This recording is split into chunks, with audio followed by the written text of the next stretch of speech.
children, welcome to my YouTube channel. Myself Vinod Shastri. We will study Sanskrit.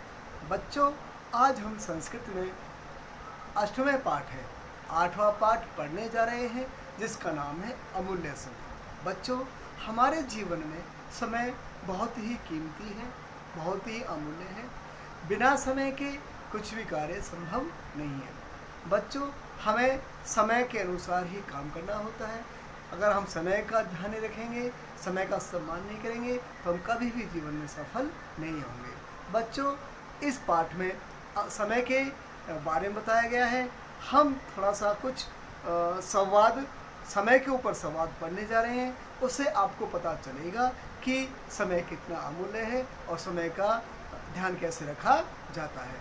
और यदि हम समय का ध्यान रखेंगे तो हमारा जीवन क्या होगा और हमारे जीवन में आगे कैसे उन्नति प्राप्त होगी, आपको समय का ध्यान रखते हुए पता चलेगा. अब हम संवाद पढ़ने जा रहे हैं, ध्यान से सुनिए. पिता पुत्र, हे पुत्र, त्वम अधुना यावत क्रीडसि, तुम अभी तक क्रीडसि खेल रहे हो. हे पुत्र, तुम अभी तक खेल रहे हो. तब परीक्षा समीपे एव अस्ति, तुम्हारी परीक्षा पास ही है. पुत्र है तात पुत्र, हे पिताजी, अहम रात्रौ एव पठिष्यामि, मैं रात में ही पढ़ूंगा. अलम चिंतया, आप चिंता नहीं करें. परीक्षा यही समय अस्ति, परीक्षा के लिए यही समय है. पिता पुत्र, हे पुत्र, समयः अमूल्यः, समय अनमोल है. समयः अमूल्यः अस्ति, समय अनमोल है. यह कालः गतः एव सः पुनः न आगच्छति. यह मीन्स जो काल में समय गत है, चला जाता है. जो समय चला जाता है, व्यतीत हो जाता है. एव सह, वह पुनः न आगच्छति, वह दोबारा लौटकर नहीं आता है. किम त्वं समय सारणीम अरचया, क्या तुमने समय सारणी अर्थात टाइम टेबल, क्या तुमने टाइम टेबल बनाया. पुत्र है पुत्र, समय सारणी, टाइम टेबल. ऐसा किमर्थम, यह क्यों. निरंतरम परिवर्तमान है अहम समय, मैं समय हूँ जो निरंतर परिवर्तन होता रहता हूँ. पिता, ये जनाः समयस्य महत्वं न जानन्ति, जो लोग समय से, समय का महत्व न जानन्ति, महत्व नहीं जानते हैं, ते जीवने, वे जीवन में सफलता प्राप्तुं न शक्नुवन्ति, प्राप्त नहीं कर सकते हैं. प्रकृति ही अपि, प्रकृति भी अस्मभ्यम, हमारे लिए या हमें, इमम एव यही संदेशम यच्छति, संदेश देती है. सूर्य है, चंद्रमा, ऋतवः च सर्वे एव समय आगच्छन्ति. सूर्य, चंद्रमा और ऋतुएं समय पर ही आती हैं. ते एव महापुरुषा भवन्ति, जो महापुरुष होते हैं, ये समयं वृथा न यापयन्ति, वे समय को व्यर्थ में नहीं बिताते हैं. प्रत्येकम क्षणम, प्रत्येक क्षण अमूल्यम इत्यर्थम, समयम व्यर्थ न यापनीयम. प्रत्येक क्षण समय अमूल्य है, इसलिए समय को व्यर्थम न यापनीयम, समय को व्यर्थ नहीं बिताना चाहिए. अपि च कार्याणि सुचारू रूपेण कर्तुम समय सारणी आवश्यकी. अपि च और क्या, कार्याणि कार्य सुचारू रूप से, कर्तुम करने के लिए समय सारणी आवश्यकी, समय सारणी अर्थात टाइम टेबल बहुत आवश्यक है. पुत्र है तात, हे पिताजी, इदानीम अब अहम अवगच्छम, अब मैं समझ गया हूँ. कृपया ममार्थम, मेरे लिए एकम समय सारणी में रचयतु, एक समय सारणी अर्थात एक टाइम टेबल बना दीजिए. भगवान मीन्स आप मेरे लिए एक टाइम टेबल बना दीजिए. अहम इसमें नियमेन नियम से ताम अनुसरिष्यामि, मैं नियम से उनका पालन करूँगा। पिता पुत्राय समय सारणिम रचति, पुत्र के लिए समय सारणी टाइम टेबल बनाते हैं। बच्चों, इस तरह से पिता और पुत्र का संवाद हुआ। पिता ने पुत्र को समय का लाभ बताते हुए उसको बताया कि समय जीवन में बहुत आवश्यक है, इसलिए हमें समय पर काम करना चाहिए। बच्चों, आज मैं आपको समय संस्कृत में कैसे लिखते हैं, इनका प्रयोग कैसे करते हैं, वह इस पाठ के माध्यम से बताने जा रहा हूँ। बच्चों, समय 1 से 12 तक, यानी समय जो भारतीय समय है वह सिर्फ 1 से 12 तक ही है, उसके बाद फिर 1 स्टार्ट हो जाता है। बच्चों, हमें समय लेखन लिखते समय, संस्कृत में समय लिखते समय हमें कुछ विशेष बातों का ध्यान रखना होता है, वह मैं बताने जा रहा हूँ। सबसे पहले आप लोगों को संख्याओं का मूल रूप ध्यान रखना है, जैसे कि 1 को 1, 2 को द्वि, 3 को त्रि, 4 को चतुर, 5 को पंच, 6 को षट, 7 को सप्त, 8 को अष्ट, 9 को नव, 10 को 10, 11 को एकादश, 12 को द्वादश। इस तरह से आपको जो मैंने बताया है इन संख्याओं का समय लिखते समय ध्यान रखना है।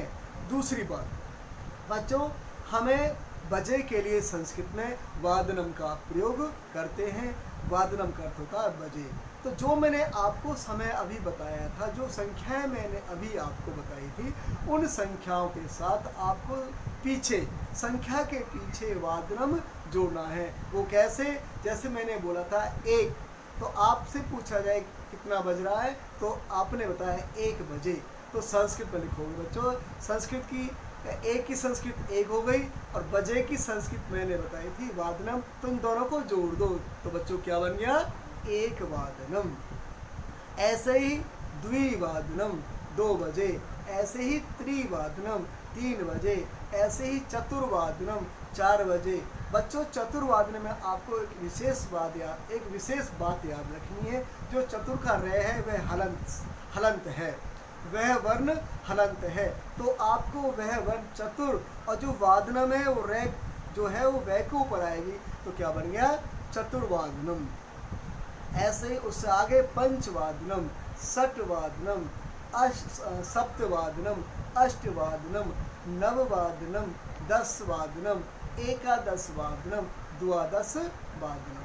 तो बच्चों, इस तरह से आपको संस्कृत में समय लिखना आ जाएगा। अब हमें इससे इन समय की कुछ विशेषताएं हैं।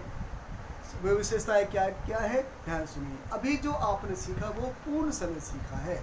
अब इनकी जो विशेषता क्या है, जैसे कि आपने बोला 1:30, 1:30, 12:15 और 2:45। तो इस तरह से जो आप इनके साथ विशेषताएं पढ़ रहे हैं, लिख रहे हैं, बोल रहे हैं, उनके लिए संस्कृत कैसे लिखेंगे, ध्यान से सुनिए। बच्चों, आप लोगों को जो है 15 मिनट उसे बोलते हैं सवा, हिंदी बोलते हैं उसे हम सवा, तो सवा को संस्कृत में बोलते हैं सपाद। आगे बढ़िए। 30 मिनट उसको संस्कृत में बोलते हैं बेटा सार्ध, यानी साढ़े बोलते हैं हिंदी में और संस्कृत बोलते हैं सार्ध। आगे 45 यानी 45 मिनट उसको बोलते हैं पौन, तो पौन, पौने 2 जैसे बोलोगे आप, तो पौन को लिखते हैं पादोन। तो बच्चों, इस तरह से 15 मिनट के लिए सपाद, 30 मिनट के लिए सार्ध और 45 मिनट के लिए पादोन का प्रयोग किया जाता है। बच्चों, आपने जो ऊपर समय सीखा उस समय 1 वादनम, द्विवादनम, त्रिवादनम जो आपने सीखा था उसके साथ उससे पहले आप लोगों को सपाद, सार्ध और पादोन को जोड़ना है। कैसे? 1:15 तो आप लिखेंगे इसके सपाद 1 वादनम। 2:30 इसको लिखेंगे आप सार्ध द्विवादनम। 3:45 को आप हिंदी में यदि समय बताएंगे, यहाँ थोड़ा सा आपको विशेष बात याद रखनी है। 3:45 को हम हिंदी बोलते हैं 3:45। तो बच्चों आपको 3:45 की ही संस्कृत बनानी है। कैसे बनाएंगे? हमने लिखा 3:45, तो आपको लिखा दिखाई दे रहा है 3:45। तो बच्चे क्या करते हैं, 3 की संस्कृत लिख देंगे और पादों लिख देंगे, लेकिन वो ये नहीं सोचते हम उच्चारण क्या कर रहे हैं। तो आपको उच्चारण पर भी ध्यान रखना है कि हम बोल कैसे रहे हैं। तो हम जो बोल रहे हैं उसी की संस्कृत बनाएंगे, न कि जो लिखा हुआ उसकी संस्कृत बनाएंगे। वो कैसे? हमने बोला 3:45, तो आप क्या लिखेंगे? पादोन चतुर्वादनम। रै को मैंने पहले ही बताया था, रै को ऊपर आएगी तो बन गया पादोन चतुर्वादनम। तो बच्चों ये 3 विशेषता है, सपाद, सार्ध और पादोन। तो इस तरह से आप लोगों को समय के साथ आपको ये जोड़ना है और आपका समय तैयार हो जाएगा। बच्चों अभी मैंने आपको समय सिखाया, अब हम इस समय का प्रयोग इस पाठ के माध्यम से आपको पढ़ाने जा रहे हैं और वाक्य प्रयोग बताने जा रहे हैं। ध्यान से सुनिएगा।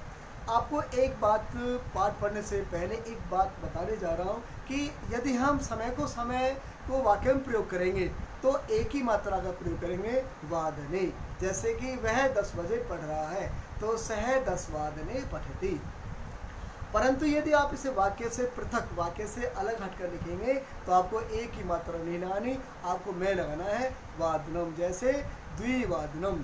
तो बच्चों आपको ये 2 बातें ध्यान रखनी है, वाक्य में प्रयोग के आधार पर और वाक्य से अलग हटकर, दोनों बातों का ध्यान रखना है। अब मैं इससे संबंधित अन्य प्रश्न आपको पढ़ने जा रहा हूँ। जो प्रश्न आपको जो मैंने समझाया उससे संबंधित आपको प्रश्न है, ये आपको करके देखने हैं। अन्य प्रश्न नंबर 1, संख्या नाम अमूल रूपम यानी 1 से 12 तक लिखत। नंबर 2 प्रश्न, समय 15 मिनट, 30 मिनट और 45 मिनट्स को समय में संस्कृत में लिखो। निम्न समय को संस्कृत में लिखो। नंबर 3, निम्न समयान संस्कृत लिखत। नंबर 1, 1:15। नंबर 2, 3:45। नंबर 4, 6:30। नंबर 4, 12:15। तो बच्चों इस तरह से आप लोगों को ये प्रश्न अब इस YouTube चैनल पर सुन करके, इस वीडियो को सुन करके ध्यान से समझ करके ये लिखने हैं। अब हम इस समय का वाक्य में प्रयोग देखते हैं इस पाठ के माध्यम से। ध्यान से सुनिए। त्वम प्रातः सूर्योदयात्। बच्चों आपको इस पाठ के अंदर आपको कुछ चित्र दिखाए जा रहे हैं, घड़ी दिखाई जा रही है। तो उन घड़ियों में जो समय है वो आपको ध्यान से देखना है और संस्कृत में प्रयोग करना। आपको मैंने 2 बातें बताई थी, यहाँ पर वाक्य में प्रयोग की जा रही है। तो वाक्य में प्रयोग करते समय आपको एक ही मात्रा का प्रयोग करना, यानी सप्तमी विभक्ति लगानी है। तो अब हम ध्यान से देखते हैं और पढ़ते हैं। त्वम प्रातः, तुम सुबह, सूर्योदयात् प्राक्, सूर्योदय से पहले। अब यहाँ पर समय क्या दिखाई दे रहा है बच्चों? देखिए ध्यान से, 5 बज रहे हैं इसमें। तो आप क्या लिखोगे बच्चों? पंचवादने। तो तुम सुबह सूर्योदय से पहले पंचवादने उत्तिष्ठ, 5 बजे उठो। उत्थाय च, और उठकर, सपाद पंचवादने, और उठ करके। अब देखो फिर घड़ी दिखाई दे रही है आपको, उसमें समय दिखाया जा रहा है 5:15। तो 5:15 बजे भ्रमणाय गच्छ, घूमने के लिए जाओ। तो हम 8:00 है, तुम 8 बजे से। अब इसमें देखो घड़ी में टाइम दिखाया जा रहा है 8। तो बच्चों आपको तुम 8 बजे से 1 वादन पर्यंतम, 1 बजे तक, देखो घड़ी में दिखाया जा रहा है 1। तो 8 बजे से तुम 8 बजे से 1 बजे तक विद्यालय तिष्ठ, विद्यालय में बैठो। विद्यालयात आगत्य, विद्यालय से आकर, 1:30 वादने। आपको घड़ी में देखिए, घड़ी में फिर आपको समय दिखाया जा रहा है 1:30 वादने। तो 1:30 वादने मीन्स 1:30 बजे, अर्थात 1:30। 1:30 बजे, हम हिंदी में 1:30 बोलते हैं भारतीय समय के अनुसार। तो 1:30 बजे भोजनम करो, 1:30 बजे भोजन करो। तदनंतरम, उसके बाद, द्विवादनतः, 2 बजे से। इसमें देखो घड़ी में दिखाया जा रहा है 2 बजे से चतुर्वादन पर्यंतम, 4 बजे तक। 2 बजे से 4 बजे तक। इसमें घड़ी में समय देखो 4 बजे दिखाया जा रहा है। तो 2 बजे से 4 बजे तक विश्रामम करो, विश्राम करो। सार्ध चतुर्वादनत है, और 4:30 बजे से, ध्यान से देखिए इसमें घड़ी में दिखाया जा रहा है 4:30 बजे से षड्वादन पर्यंतम 6 बजे तक गृह कार्यम करो, घर का काम करो। सार्ध षड्वादनतः, सार्ध में 6:30 से पादोन अष्टवादन पर्यंतम 8:45 बजे तक, पादोन अष्टवादन पर्यंतम 8:45 बजे तक, देखो क्रीड मीन्स खेलो, तो 8:45 बजे तक खेलो।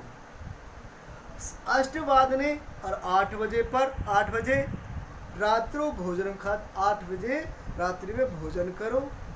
रात्रो सपाद अष्टवादनतः, और रात्रि में 8:15 से, घड़ी में देखो टाइम दिखा जा रहा है 8:15 से सार्ध नववादन पर्यंतम 9:30 बजे तक, घड़ी में यहाँ पर टाइम दिखाया जा रहा है 9:30, तो 9:30 बजे तक अध्ययनम कृत्वा, अध्ययन करके 10 वादने, घड़ी में समय दिखाया जा रहा है 10, तो 10 वादने शयनाय गच्छ, सोने के लिए जाओ। इति तव समय सारणी अस्ति, यह तुम्हारी समय सारणी है। तो बच्चों आपने देखा यहाँ पर सभी समय में आपको सप्तमी व्यक्ति का प्रयोग किया गया है, क्योंकि यहाँ पर समय को वाक्य में प्रयोग किया गया है। ये समय सारणी के साथ साथ आप लोगों को भी ये बताया जा रहा है कि आप भी इस तरह से अपनी समय सारणी बनाएं और अपना अध्ययन करें। बच्चों यदि आप समय सारणी पर यानी समय पर अपना काम करेंगे तो कभी भी आप कक्षा में पीछे नहीं रह सकते, आप हमेशा सफलता प्राप्त करेंगे। बच्चों अब हम कुछ विशेष बातें बता रहे हैं इस पाठ से संबंधित। प्रत्येक धातु रूप की दूसरी पंक्ति मध्यम पुरुष के कर्ता के लिए और तीसरी पंक्ति उत्तम पुरुष के कर्ता के लिए होती है। बच्चों ध्यान सुनो, प्रत्येक धातु रूप की दूसरी पंक्ति मीन्स मध्यम पुरुष बीच वाली, ध्यान से सुना बच्चों। प्रत्येक धातु रूप की दूसरी पंक्ति मध्यम पुरुष कर्ता के लिए प्रयोग होती है और तीसरी पंक्ति उत्तम पुरुष कर्ता के लिए प्रयोग होती है। जैसे मध्यम पुरुष है युष्मद, बच्चों मध्यम युष्मद जो होता है मूल रूप होता है युष्मद, जिसका अर्थ होता है तुम। इसका परिवर्तन रूप जो चलता है वो क्या चलता है, ध्यान से सुनिए, त्वम युवाम यूयम। तो बच्चों त्वम युवाम यूयम इन तीनों शब्दों का मूल रूप होता है युष्मद। यदि आपको नहीं ध्यान में आता है तो आप इसे जरूर सुने आपको, और ध्यान में रखें कि त्वम युवाम यूयम इन तीनों शब्दों में मूल रूप क्या है, युष्मद। तो लट लकार में गच्छसि, त्वम गच्छसि, तुम जाते हो, त्वम के साथ हमेशा सी का प्रयोग होता है मध्यम पुरुष में। युवाम के साथ थ का प्रयोग होता है, युवम गच्छत है, तुम दो जाते हो। यूयम गच्छत, तुम सब जाते हो, और तुम सब अर्थात गच्छत, इसमें थे का प्रयोग होता है बहुवचन में। लंग लकार अपठाह, आपको लंग लकार की धातु रूप आनी चाहिए तभी आप इसका प्रयोग कर सकते हैं। तुम अपठाह, तुमने पढ़ा। युवम अपठताम, तुम दोनों ने पढ़ा। युयम अपठत, तुम सब ने पढ़ा। उत्तम पुरुष है अस्मद, ऐसे ही अस्मद भी मूल रूप है अहम आवाम वयम, मैं हम दो हम सब। इन तीनों शब्दों का अहम अवम वयम, इन तीनों शब्दों का मूल रूप क्या बच्चों, अस्मद।